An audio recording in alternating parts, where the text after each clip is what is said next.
Halo semuanya, selamat datang di video dokumenter kelompok kami. Jadi pada hari ini, di hari yang krusial dalam tugas ketiga kami, yaitu tentang etika di tempat umum. Jadi seringkali kita menganggap ruang publik hanyalah tempat untuk sekedar lewat saja. Jadi hanya sebagai tempat umum saja. Padahal sebenarnya di sana itu sebenarnya karakter kita itu lagi diuji, atau karakter dari asli kita itu bakal diuji. Jadi kami ingin kalian melihat kembali nih, bagaimana sih perilaku kecil kita di ruang publik sebenarnya menentukan kenyamanan dan kualitas hidup di lingkungan sekitar kita. Jadi di bagian yang kedua ini ada definisi ruang publik nih. Sebenarnya apa sih itu definisi ruang publik? Jadi menurut saya sebenarnya ya, jadi definisi ruang publik itu apa sih tempat umum itu?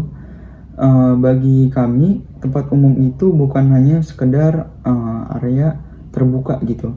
Jadi tempat umum itu adalah milik bersama atau milik kita semua.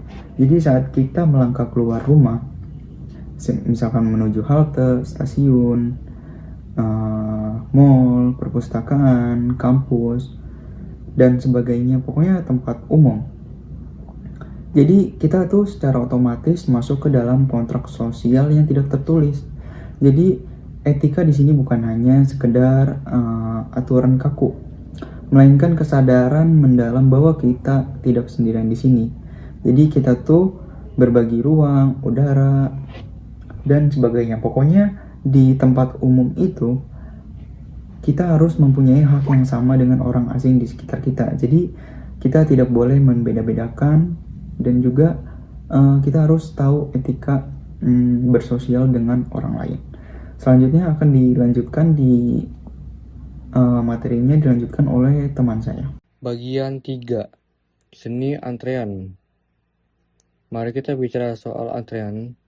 Banyak orang masih menyerobot antrean adalah hal kecil yang tidak merugikan siapa-siapa. Padahal itu adalah bentuk ketidakadilan sosial. Mengantri dengan sabar bukan cuma soal disiplin, tapi cara kita menghargai waktu orang lain yang mungkin sudah menunggu lebih lama dari kita. Saat kita tertib, kita secara tidak langsung berkata, saya menghargai keberadaan dan waktu Anda. Itu adalah dasar dari saling menghormati. Selanjutnya bagian 4. Etika transportasi umum. Di transportasi umum, etika adalah tentang prioritas dan empati. Memberikan kursi kepada lansia, ibu hamil, penyandang disabilitas, atau mereka yang membawa beban berat bukan sudah formalitas. Itu adalah standar kemanusiaan. Jangan pura-pura tidur atau terlalu asik dengan ponsel saat ada orang lain yang lebih membutuhkan kursi tersebut. Menjadi pribadi yang peka terhadap sekitar adalah tanda kedewasaan kita sebagai manusia beretika. Selanjutnya akan dibacakan oleh teman saya.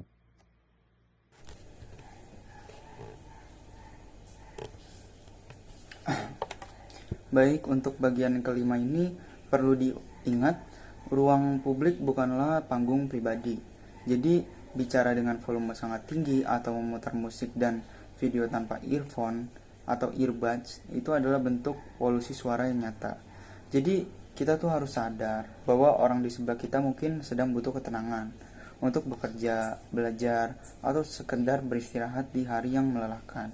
Jadi untuk menjaga volume suara adalah bentuk penghormatan kita terhadap ketenangan orang lain, agar kita tidak mengganggu orang lain ataupun kita memperburuk suasana. Jadi saling menghargai. Lanjut di bagian ke-6, yaitu privasi digital. Apa sih privasi digital itu? Jadi di era modern seperti sekarang ini ya, atau dibilang di era konten digital seperti saat ini, kita tuh sering banget lupa akan batasan gitu.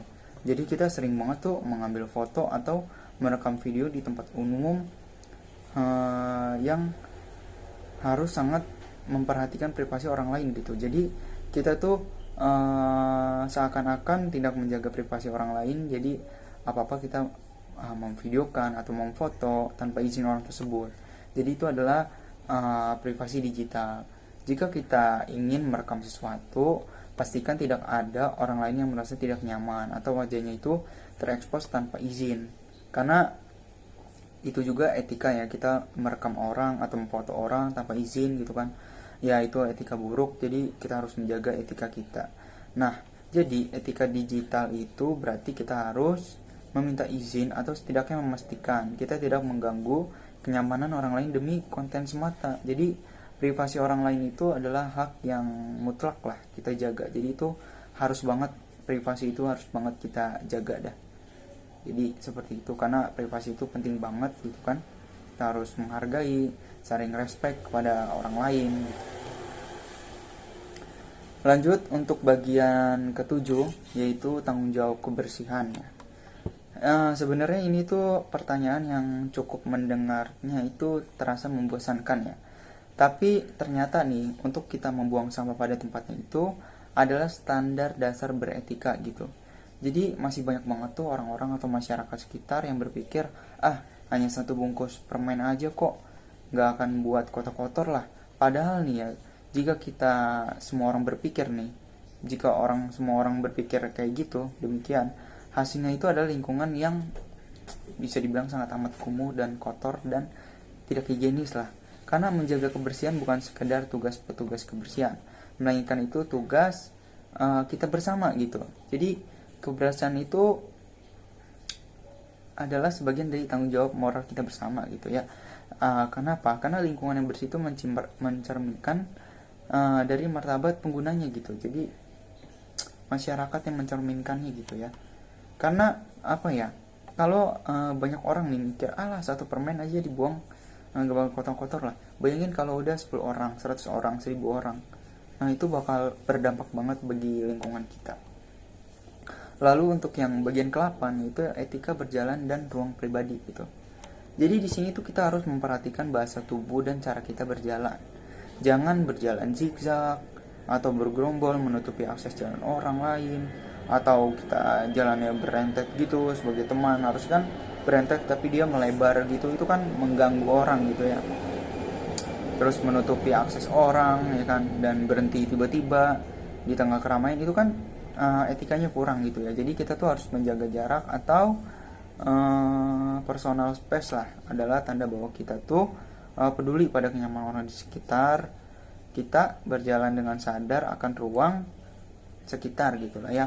Adalah bukti bahwa kita bukan satu-satunya manusia di dunia ini. Jadi kita tuh banyak ya etika untuk di tempat umum tuh, banyak banget contoh-contohnya yang harus dilakukan gitu lah ya.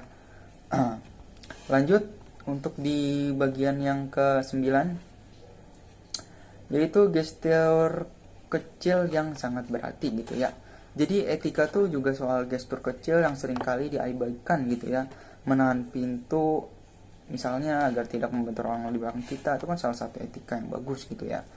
Nah itu tuh terus juga bisa juga tersenyum sopan pada pelayan toko atau karyawan toko, mengucapkan permisi, mengucapkan terima kasih. Hal-hal sederhana itu aja adalah lem yang menyatukan masyarakat agar tetap harmonis gitu ya. Jadi ini tuh tanpa disadar tuh investasi sosial yang tidak memakan biaya, tapi memberikan dampak yang sangat besar gitu ya. Jadi kebudayaan gitu lah ya, saling respect, saling menghargai gitu ya, etika yang baik gitu kan.